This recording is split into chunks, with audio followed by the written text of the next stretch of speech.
Good morning friends, एक बार फिर से आप सभी का स्वागत है हमारे यूट्यूब चैनल कॉन्स्टेंस माइंड में। आज हम लोग जनरल अवेयरनेस के कुछ और प्रश्नों पे चर्चा करेंगे। जैसा कि आप लोगों के इलाहाबाद यूनिवर्सिटी को जो एंट्रेंस एग्जाम है वो प्रगति पे है, और साथ ही साथ जो आपके कॉम्पिटेटिव एग्जाम होते हैं, आपकी एक दिवसीय परीक्षाएं होती हैं, उनकी दृष्टि से भी ये प्रश्न महत्वपूर्ण है। तो आज का वीडियो शुरू करते हैं। पहला क्वेश्चन है, निम्न राज्यों में से किस राज्य का भारत में जूट उत्पादन का प्रतिशत सबसे ज़्यादा है? आपके ऑप्शन हैं बिहार, गुजरात, पश्चिम बंगाल, केरला। तो जो आपका पश्चिम बंगाल है, यहाँ से जूट उत्पादन का प्रतिशत सबसे अधिक है। दूसरा प्रश्न देखिएगा, भारत के संविधान के अनुच्छेद 21A के अनुसार राज्य कानून द्वारा इस प्रकार से तय करे कि डैश डैश डैश आयु के सभी बच्चों को वह मुफ्त शिक्षा मुहैया कराए। जो आपका आर्टिकल नंबर 21 का ए है। इसके अनुसार राज्य सरकार कितने वर्ष तक के बालकों को मुफ्त शिक्षा मुहैया कराती है? आपके ऑप्शन से 6 से 14 वर्ष, 6 से 12 वर्ष, 5 से 12 वर्ष, 5 से कम वर्ष। तो इसमें आपका ऑप्शन नंबर ए सही है। 6 से 14 वर्ष के बालकों को राज्य सरकार मुफ्त शिक्षा मुहैया कराती है। अमेंडमेंट नंबर 86 2002 इसके अनुसार भारत के संविधान में ये ऐड किया गया है 86वें संविधान संशोधन से। तीसरा प्रश्न देखिएगा, राष्ट्रीय आपदा प्रबंधन प्राधिकरण का अध्यक्ष कौन होता है? प्रधानमंत्री, राष्ट्रपति, नीति आयोग का उपाध्यक्ष या सेना अध्यक्ष? तो राष्ट्रीय आपदा प्रबंधन प्राधिकरण का अध्यक्ष प्रधानमंत्री होता है। ऑप्शन नंबर ए सही है।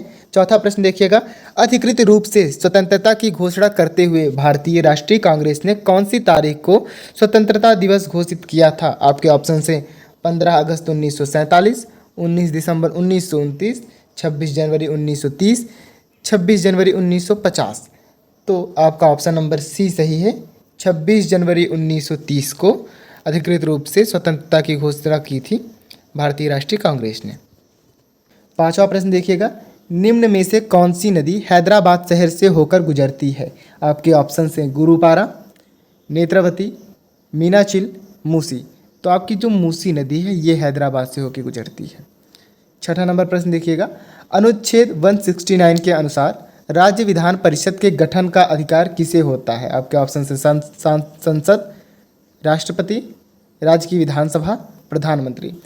तो 169 के अनुसार राज्य विधान परिषद के गठन का अधिकार संसद को होता है। ऑप्शन नंबर ए सही है। सातवां प्रश्न देखेंगे, राज्यसभा में चुने गए या नामांकित किए गए सदस्यों का कार्यकाल कितना होता है? आपके ऑप्शन से 2 वर्ष, 4 वर्ष, 5 वर्ष या 6 वर्ष। तो राज्यसभा के सभी सदस्यों का कार्यकाल जो होता है वह 6 वर्ष होता है। आठवां प्रश्न देखेंगे, हड़प्पा सभ्यता में गढ़ किस जगह के लिए जानी जाती थी? तो हड़प्पा सभ्यता में गढ़ पूछा जा रहा है। आपके ऑप्शन से वहाँ उच्चतर वर्ग के लोग रहते थे, वहाँ पुस्तकें रखी जाती थी, वहाँ पूरे शहर के लिए भोजन तैयार किया जाता था, या निचले वर्ग के लोग रहते थे। तो हमने आपके लिए हड़प्पा सभ्यता के ऊपर एक वीडियो बनाई थी, ये 5 भाग में थी। ये प्लेलिस्ट में आपको मिल जाएगी, इसकी लिंक भी आपको डिस्क्रिप्शन में मिलेगी, आप जाके वो वीडियो देख सकते हो। उसमें हड़प्पा के बारे में काफ़ी विस्तार से जानकारी दी गई है। आइए ये प्रश्न देखते हैं, हड़प्पा सभ्यता में गढ़ किस जगह के लिए जानी जाती थी? तो वहाँ उच्चतर वर्ग के लोग रहते थे। हड़प्पा सभ्यता के अधिकांश जो शहर थे वह 2 भागों में बटे होते थे, एक थोड़ी ऊंचाई पे, एक थोड़े निचले स्तर पे। तो ऊंचाई इस पे जो स्थल होते थे उनको गढ़ कहा जाता था, और वहाँ पे उच्चतर वर्ग के लोग रहते थे। 9वां प्रश्न देखेंगे, आय या लाभ पर लगाए गए कर के बजाय वस्तुओं और सेवाओं पर लगते कर को किसके रूप में जाना जाता है? आपके ऑप्शन हैं प्रत्यक्ष कर, कर भार, अप्रत्यक्ष कर, कराघात।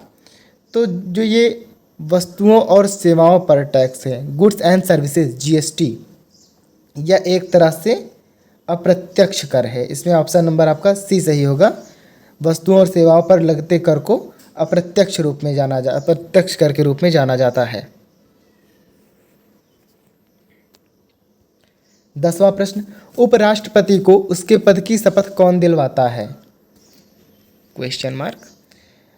ए नंबर आपका ऑप्शन से भारत का मुख्य न्यायाधीश, बी राष्ट्रपति, सी लोकसभा का अध्यक्ष, डी चुनाव आयोग। तो उपराष्ट्रपति को उसके पद की शपथ राष्ट्रपति दिलवाता है। ऑप्शन नंबर बी सही है। 11 नंबर प्रश्न देखिएगा, रैयतवाड़ी भूमि राजस्व प्रणाली का संस्थापक होने का श्रेय किसे है? Option A Ashok, B Akbar, C Chanakya, D Todarmal. तो 3 बड़े नामों के बीच एक जो चीज़ छोटा नाम है टोडरमल, इनको रैयतवाड़ी भूमि राजस्व प्रणाली का संस्थापक होने का श्रेय है। यह अकबर के 9 रत्नों में भी थे। 12वां प्रश्न देखिएगा, निम्न में से कौन सा संघ सूची का विषय है? ए राज्य की सुरक्षा से संबंधित निवारक नज़रबंदी, बी कैदियों को एक राज्य की जेल से दूसरे राज्य की जेल भिजवाना, सी रेल सेवा, डी विवाह एवं तलाक। तो जो है आपका ये रेल सेवा है, यह संघ सूची का विषय है। देखिए संघ सूची के कुछ मुख्य विषय हमने नीचे लिख रखे हैं। सेना, रक्षा, विदेशी मामले, रेल, डाक, परमाणु ऊर्जा, नागरिकता, संचार, मुद्रा, करेंसी, ये सभी मुख्य विषय हैं संघ सूची के। 13वां प्रश्न देखिएगा, सरकार को जनता का पैसा खर्च करने की अनुमति कौन देता है? आपके ऑप्शन से नियंत्रक एवं महालेखा परीक्षक, लोकसभा, राष्ट्रपति, संसद। तो सरकार को जनता का पैसा खर्चा करने की अनुमति संसद देती है। 14वां प्रश्न, हड़प्पाई स्थलों में कांस्य नर्तकी की मूर्ति कहाँ मिली है? आपके ऑप्शन से हड़प्पा, कालीबंगा, मोहनजोदड़ो, चंदहुदड़ो। तो आपके मोहनजोदड़ो से एक कांसे की नर्तकी की मूर्ति मिली है। ऑप्शन नंबर बी सही है। 15वां प्रश्न, कांग्रेस की पहली महिला अध्यक्षा कौन थी? आपके ऑप्शन से कस्तूरबा गांधी, एनी बेसेंट, सरोजनी नायडू, अरुणा आसिफ अली। तो कांग्रेस की पहली महिला अध्यक्षा जो थी वह एनी बेसेंट जी थी। 16वां प्रश्न देखिएगा, भूकंप की तीव्रता की माप किस यंत्र से की जाती है? Richter scale. एक मिनट, भूकंप की तीव्रता की माप किस यंत्र से की जाती है? आपके ऑप्शन से Richter scale, seismograph, sliding callipers, none of this. तो इसमें आपका ऑप्शन नंबर बी सही होगा, सिस्मोग्राफ। भूकंप की तीव्रता की माप जो है वह सिस्मोग्राफ से होती है। इसमें रिक्टर स्केल भी है।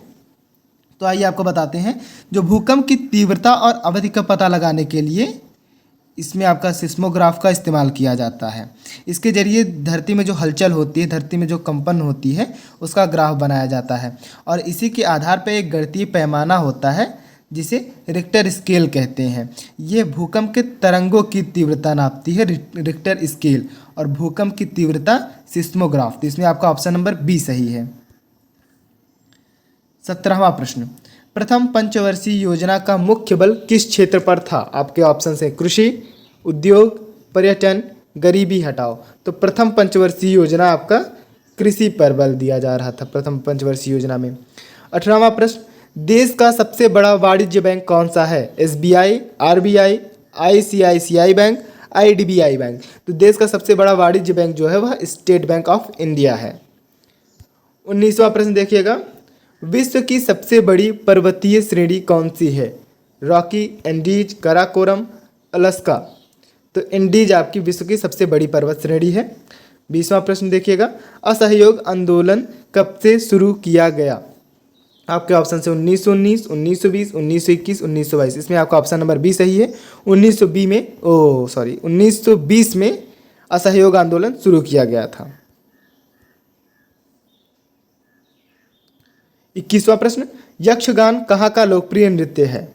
आपके ऑप्शन से कर्नाटका, आंध्र प्रदेश, महाराष्ट्र, गुजरात। तो यक्षगान कर्नाटक का लोकप्रिय नृत्य है। 22वां प्रश्न, शांति निकेतन किस महापुरुष से संबंधित है? आपके ऑप्शन से रविंद्रनाथ टैगोर, लाल बहादुर शास्त्री, चित्तरंजन दास, दादा भाई नौरोजी। तो जो शांति निकेतन है यह रविंद्रनाथ टैगोर से संबंधित है। 23वां प्रश्न, बंगाल के गवर्नर जनरल को पूरे भारत का गवर्नर जनरल किस अधिनियम द्वारा बनाया गया?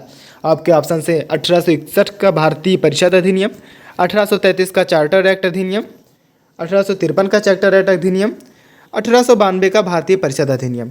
तो भारत का गवर्नर जनरल, बंगाल का गवर्नर जनरल, पूरे भारत का गवर्नर जनरल 1833 के चार्टर एक्ट के तहत बनाया गया था। 24वां प्रश्न, सहायक संधि किसने लागू की थी? आपके ऑप्शन से Lord Wellesley, Lord Dalhousie, Lord Curzon, Lord Cornwallis. तो आपका ऑप्शन नंबर ए सही है, लॉर्ड वेलेजली ने सहायक संधि लागू की थी। 25वां प्रश्न देखिएगा, भारत ने पहला परमाणु परीक्षण कब किया? आपके ऑप्शन से 18 मई 1974, बी 11 मई 1998, सी 13 मई 1998, D all of the above. तो भारत ने अपना पहला परमाणु परीक्षण जो है 18 मई 1974 को भूमिगत तौर पे किया था, और उसके बाद 11 मई 1998 को जो है तत्कालीन प्रधानमंत्री अटल बिहारी वाजपेयी जी ने भारत को परमाणु शक्ति घोषित कर दिया था। तो पहला परीक्षण जो है 18 मई 1974 को ही माना जाएगा। और जिस प्रैक्टिस सेट से हमने ये प्रश्न उठाया है उसमें भी ऑप्शन नंबर ए सही है। तो 18 मई 1974 इसमें मान के चलेंगे। तो दोस्तों ये थे आज के हमारे जनरल अवेयरनेस पे आधारित कुछ क्वेश्चन। अगले वीडियो में आपसे फिर मुलाकात होगी। तब तक के लिए goodbye, take care and thanks for watching.